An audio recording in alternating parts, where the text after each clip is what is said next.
ஐயனார் துணை சீரியலில் அடுத்த வர எபிசோடில் நிலா இருந்துட்டு ரொம்பவே கோவத்தோட ஆஃபீஸ்லேருந்து வீட்டுக்கு வராங்க. வந்த உடனே பார்த்திங்கன்னா சோழன் உட்காந்துக்கிட்டு இருக்காரு.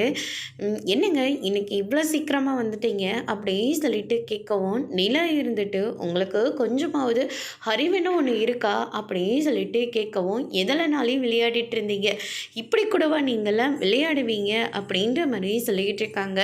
நான் என்னங்க பண்ணேன் அப்படின்னு சொல்லிட்டு கேட்கவும், எதுவுமே தெரியாத மாதிரி கேட்காதீங்க. ராகவுக்கு நீங்கள் எதுக்காக அவ்வளோ கேவலமாக மெசேஜ் அனுப்பியிருக்கீங்க? அவர் எனக்கு தானே மெசேஜ் அனுப்பினார். அதுக்கு எப்படி பேசணும், எப்படி நடந்துக்கணும்னு எனக்கு நல்லா தெரியும். ஆனால் அதை விட்டுட்டு நீங்கள் மெசேஜ் பண்ணியிருக்கீங்க, நீங்கள் தப்பாக பேசியிருக்கீங்க.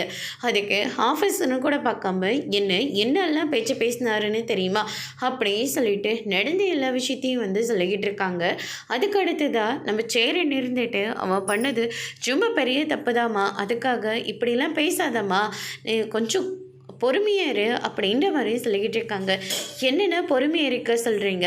யார்கிட்ட எப்படி பேசணுன்னு கூட தெரியல. நானே எப்படா அந்த ஆஃபீஸை விட்டு வெளியே வந்துடுவேன்னு தோணிக்கிட்டு இருக்கு. என் ஃப்ரெண்டுக்கிட்ட கேட்டால் அவனோட இன்வெஸ்ட்மெண்ட் பண்ணால் மட்டும்தான் அந்த கம்பெனியில் நம்மளுக்கு ஷேரிங் இருக்குது, இல்லாட்டி இல்லைன்னு சொல்லிக்கிட்டு இருக்கா. வேறு கம்பெனி தான் தேடணும்னு சொல்லிக்கிட்டு இருக்கா. அது வரைக்கும் நானும் பல்ல கடிச்சிக்கிட்டு அந்த இடத்துல இருக்கலான்னு பார்த்தா இவன் வேற நிம்மதியை விடவே மாட்டார் போல இருக்கு அப்படின்னு சொல்லிட்டு ரொம்பவே கோவமாக இருக்காங்க. அதோட இன்னைக்கான பிரமும் முடிச்சிருக்காங்க.